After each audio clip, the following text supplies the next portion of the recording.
Well, hello everyone. Today we're here with Richard Monkhouse, who is a sitting magistrate in Oldham Magistrates Court, and is just outside Manchester. And first of all, I'd like to ask you, Richard, a bit about your background, how you came to be a magistrate, where you come from, and things like that. I've been a magistrate now for about 18 years. I sat as a court chairman since about 2003, 2004. I've sat in adult court and in youth court. The difference is basically that in youth court the aim is to get people off the offending ladder, whereas the aim, it should still be the same, have the same sort of effect in adult court, but there's a greater degree of punishment, probably because there's a greater motivation externally. In the media, the public think that people need to be punished. Magistrates have a wide range of sentencing guidelines, some of which punish, some of which aim to rehabilitate, some of which aim to recompense the victim. Mm-hmm. So I've done that, as I say, for about 18 years. I was a bench chairman in Trafford, in Greater Manchester, for 3 years, about 10 years ago. And 2 years ago I was elected as chairman of Magistrates Association, which is the national body. It's a charity. It's the national body to represent the voice of the magistrate. We sit on many group committees with the senior judiciary, with HMCTS, with the Ministry of Justice, and my job in the last 2 years, I just finished about 2 weeks ago. My job was to try and take the voice of the magistrates to those who need to be influenced in terms of how we do our job. Not necessarily in the policy of what we should be doing, that's for other people to decide. But how we do it, we can influence that. So I've been doing that, and it's been very interesting. And we've been pushing the concept of restorative justice. I'm personally, I'm an RJ champion. And one of my new roles is that I've been appointed by the Restorative Justice Council to be there. It's a long name, this Independent Complaints and Appeals Examiner. Mm-hmm. And it's to impose a sort of a structure so that the public can be comfortable and RJ practitioners can be comfortable that there is a process in place to make sure that everything happens as it should happen, that those people who have a justifiable complaint about the system, about whether they've been appointed or not, all sorts of things. There is an independence. It's not a paid job, it's a voluntary job, which I think is important. But I'm used to that. I'm used to being a magistrate. Magistrates, of course, aren't paid. Well, that's interesting, because that role, I suppose, is one step in the direction of making restorative justice practitioner a formal profession. So you have to have an ombudsman or a person dealing with complaints and things like that. Yes. So that would be one of the elements of that aim. I think if you're going to embed restorative justice into the system, whatever system that is, whether it's the justice system, whether it's a sort of local authority system, whether it's a school system, people have to be confident that it's not just nice people talking to nice people. Mm-hmm. That there are structures in place that push you down the road of a process. The process needs to be followed, but it needs to be done properly, and the public need to be seen or need to know that it's being done properly. And that's part of this role. It's a new role. I'm not sure how it'll quite work out. I'm the first one to do it, but it's I think it's very interesting.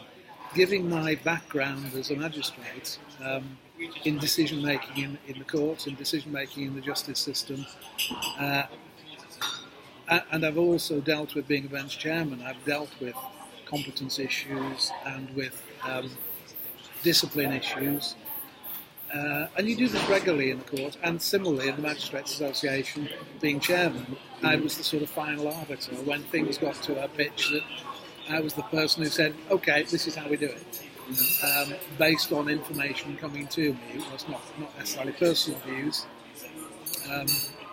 but it's making sure that the magistracy knows that they have somebody who is speaking for them in all the right places, and it's similar to this role with the RJC, which I'm really looking forward to. I'm hoping I don't have very much to do.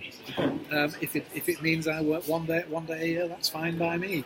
But it's about the process. It's about ensuring that people have a route to follow, and that there will be somebody who is independent of the RJC. So there's that assurance provided to victims and perhaps offenders as well in that case. Wherever those complaints come from. And that'll be the interesting thing. Where are those complaints going to come from? Where are those appeals going to be concentrated? Is it about process? Is it about outcome? We don't know yet. So very interesting. We were having a very interesting conversation just before, and we were talking about how you are pro RJ, you are a champion in fact, and you're going to take on this role. How does it come to you? Because as a magistrate, you're perhaps not a choice candidate for being pro RJ. I mean, you were saying that some of your colleagues might see RJ as a threat to their influence, their ability to reach out or deal with offenders. I think there are those people who think everything needs to come through a court system. There are people who think nothing needs to go through a court system. I think we have to establish that there is a middle ground, and that serious offences need to be dealt with in a proper, appropriate way, an independent way, where there are structures in place. And those are for the more serious offences and the more prolific offenders. That's not to say that RJ cannot be used in those circumstances, and that's one of my problems, or that's one of our problems, that RJ in the criminal justice system is very limited. It's patchy across the country, and it's patchy in the process. RJ at the moment is done as a means of diversion away from the courts, and for low-level offending, absolutely right. But once offending reaches a certain level, when people need to come into court, why should RJ stop? Why should it stop until post-sentence, until after the event? But we see the opportunity within the criminal justice system for magistrates and judges, for sentences generally, to have RJ as an option, provided all of the routes have been gone through, provided the offender is comfortable with it, provided even more that the victim is comfortable with it. We see it as not an instead of, but an as well as. That if we are giving a community order where some rehabilitation is involved, we need to be giving, the government say, we need to be giving a punitive element to that. I've sat in on RJ conferences. I'm actually a trained RJ facilitator. And I know that this can be very, very uncomfortable for offenders. And I would see that this could be seen as part of that punitive element. But it's a positive element. It's a positive punitive element which says, I now understand more about the effect of what I did on the victim. And that, I think, in the criminal justice system at the moment is very limited. We don't get the opportunity for that to happen anywhere near as much as it should do, and it could do. I'm not saying that RJ is going to be used in every circumstance, far from it. But there are many circumstances that most magistrates, most sentences will have sat on, that where you finish that particular case and you think to yourself, actually, this could have been handled better by purely RJ or with an RJ element to it. The interesting thing is that you said that RJ, you see it as something that would be difficult for offenders. They might see as an additional element of their penalty or what they have to pay. And then a lot of people as well see RJ as a soft touch approach to crime. So how do you reconcile both things? The public perception that RJ might be soft touch, and then the reality for offenders that it is an additional element in their process. I think as far as the public is concerned, for RJ to be embedded in any system, the public have to be comfortable with it, and they have to understand really what it is and what it isn't. And we have to get away from this idea that to punish people, to stop people from offending, the only option is prison, because it isn't. It quite clearly isn't. As magistrates, we imprison probably about 4% of the people we see on an annual basis. That's reduced over the last few years. There are still a small cohort of people from whom the public need protection. But even if that has happened, does it actually stop offending? Well, the stats will say no, it doesn't. The cohort of people that offend and re-offend most is that cohort of people who are imprisoned for a short period of time. Many reasons for that, but I think part of it is that their behaviour is not being addressed simply by locking them up. Yes, maybe the public is being protected, but if there was an opportunity while in custody for rehabilitative processes, which might include RJ, if they could happen, then I think we might start seeing fewer people coming out of prison and reoffending. So what you're saying is that prison, for the most part, is not a deterrent anymore, either for people that have not been to prison yet, or people that have been a number of times. That's not a deterrent in many cases. I think it's a difficult one. It's because many people think it is. And I think for people like me and you, it probably is. The thought of me going to prison for something, it's horrific. But most of the people that we see in our courts, it isn't a deterrent. A lot of the people that we see know people in prison. Their families some of their families may have been in prison. It's not actually a deterrent. It doesn't say this is going to stop the offending. Could it be that the alternative to being in prison, which is a life where they don't have opportunity in a way, because they maybe from a poor background, that doesn't entice them to feel prison is a deterrent? I actually don't believe that. I don't believe that deterrence is that strong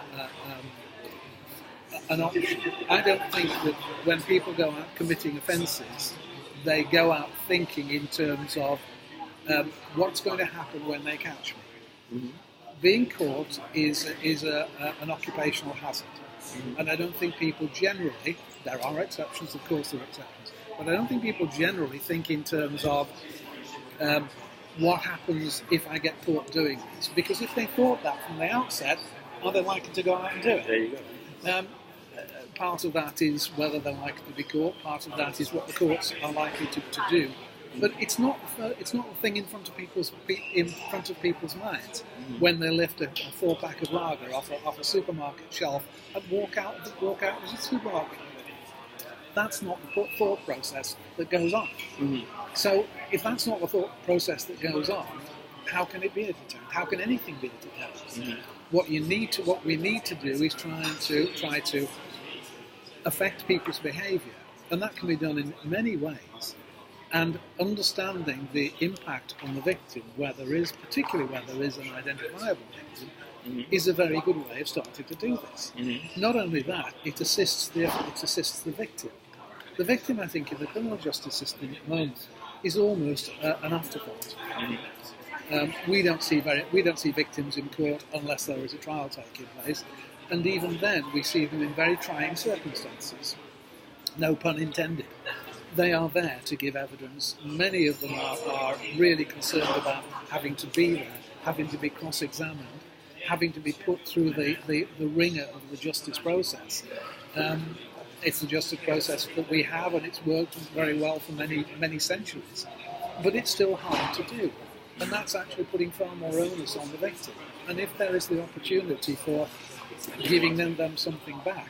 Also, at the moment they're passive spectators. They don't have an input other than answering to the questions that are being asked. Yes. They don't have a say in any other aspect of the process. Yes. I think that's true, and I think obviously it's more true in the areas where we don't deal. I mean, we only deal with cases that warrant punishment of up to 6 months in prison. Although we are arguing to do more serious cases at the moment. So the very serious cases are dealt with in an even more strained environment, where you have a process that is different from the magistrate. So it's like if magistrates were asked to operate in a vacuum, where they don't necessarily have to take into account other things, either the victim or the offender, only through the testimony from their lawyers, for example. Well, that's what we're supposed to do. We're supposed to listen to evidence that is given in the court. We can take into account the fact that stories may have changed over the period since somebody was initially arrested. But the evidence that we have to go on is the evidence that is given in the courtroom. And in the courtroom, it's a strange environment. I've never given evidence in the courtroom. I don't know how I would cope in giving evidence in the courtroom. I'm familiar with it. I sit as a chair in the court. But on the other side, doing it the other way around, that must be really hard. And I've talked to people who've been through that, and yes, it is hard. It's different because you're not just relating a story, you're responding to questions, and those questions can be really, really complex, and they're given by people who know what the process is, the lawyers who know how the court system works. But it's the court system that we have, and I think it works in general. I think there are some tweaks that we can do to it that could make it maybe a little bit fairer, and I think RJ is one of those things. At the moment, we have RJ in one or two areas of the country as part of a community order, and that's the thing that frustrates the life out of it. I know that if I asked for an RJ input in a pre-sentence report in Manchester, they wouldn't scratch their heads because they know what I was talking about, but it's not on offer, so why give it? Because the CRCs up here don't have that as an option.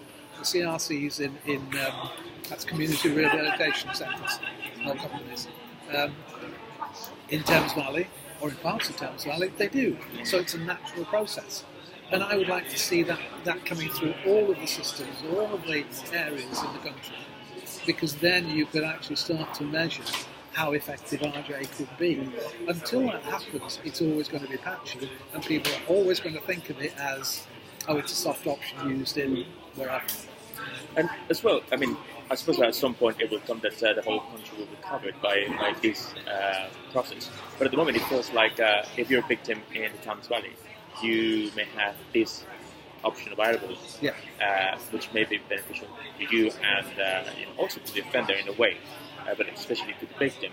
But if you're a victim here in Manchester, then tough, you don't have access to that. Yes, whether it would be good or not, whether it's going to be used in every circumstance or not, of course it would be. There are many, many circumstances when RJ would just not be an option. But there are many circumstances where it would be an option, it could be an option. And if that option led to somebody saying, do you know what, I'm not going to commit offences again. This has really taught me a lesson. That, no matter how long that takes in the court, no matter whether that takes twice as long or 3 times as long in the court, it actually long term is going to be much more cost effective than simply thinking in terms of we're only going to get through 12 cases today, not 13. And I think that's the focus that's got to switch. We've got to stop thinking in terms of cost and start thinking in terms of investment. But investment in the system needs to incorporate those elements that can work to help victims, but also to help offenders change their behaviour, change their habits. RJ is one of those. It's not the only one, but it's one of those. And I would just like to see it available to every sentencing bench in the country. That's interesting because, of course, the current ordinary system doesn't, well, not always serves the victim very well because it doesn't involve it and doesn't attend to its needs. But it doesn't do that with the offender either. In terms of we were talking before about sending people to prison and not taking into account the circumstances when they come out, and you were saying that those with sentences of 12 months or less, to a very high proportion, they re-offend. They are statistically ones, yeah. Because you don't address the underlying causes of that offending behaviour. Yeah. And that's not to say that short-term sentences should never be used. Of course they should be used, because the public needs protecting from some people. But even when somebody is in prison for a period of, say, 6 months, why is there no rehabilitation done in that period? And I think part of it is because we send them to institutions that are geared up for long-term sentences rather than short-term sentences. Most probation, most CRC programs don't last 6 months; they last a few weeks, and yet they're not put into that short-term prison cohort because the prisons aren't set up to do that. And it just seems to me to be a fairly negative approach. maybe the estate needs to be different. Maybe our approach to short-term sentences needs to be different. Maybe we need, like we have with a community order, where there's a punitive element and a rehabilitative element. Maybe that needs to be brought into a prison environment. But also, I mean, I've seen this in some American films, but I don't think it is like that. Prisoners don't necessarily go to prison and think what I've done. You know, and they put their hands on their heads and think, you know, I hurt a little girl or killed a person and left the family broken or anything like that.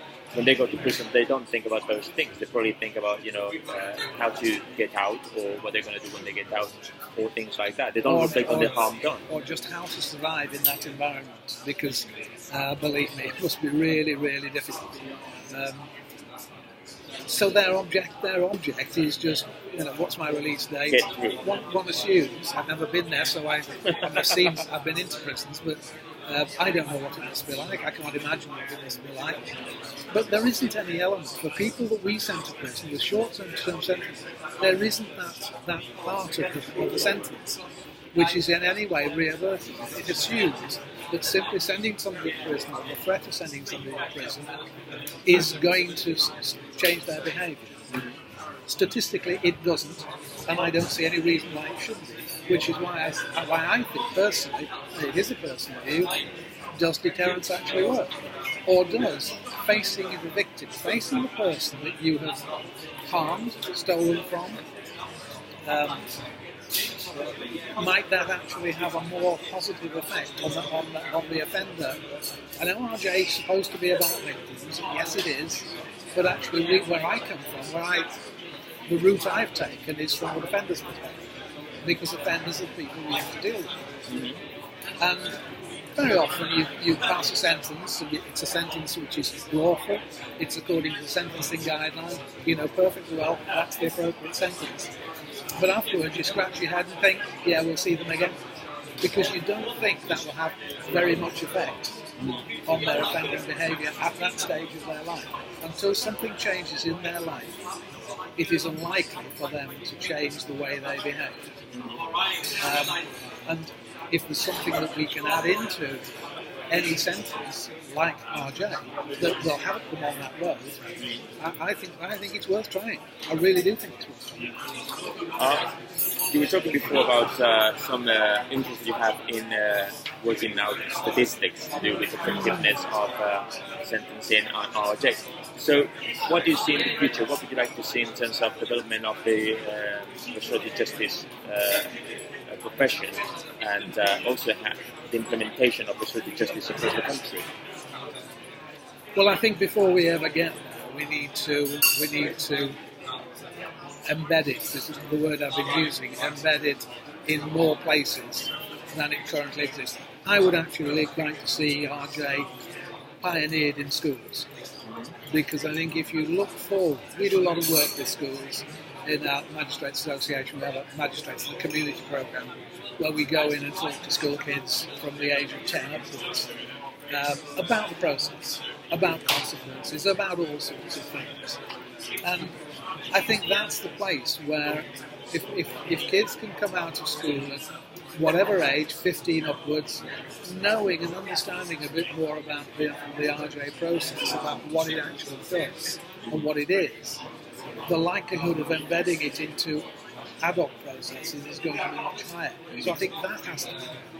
I'd like to see some stats on, the stats that come out at the moment, and I've been hearing this number for the last 2 or 3 years, 85% of victims are appreciative of RJ from their perspective.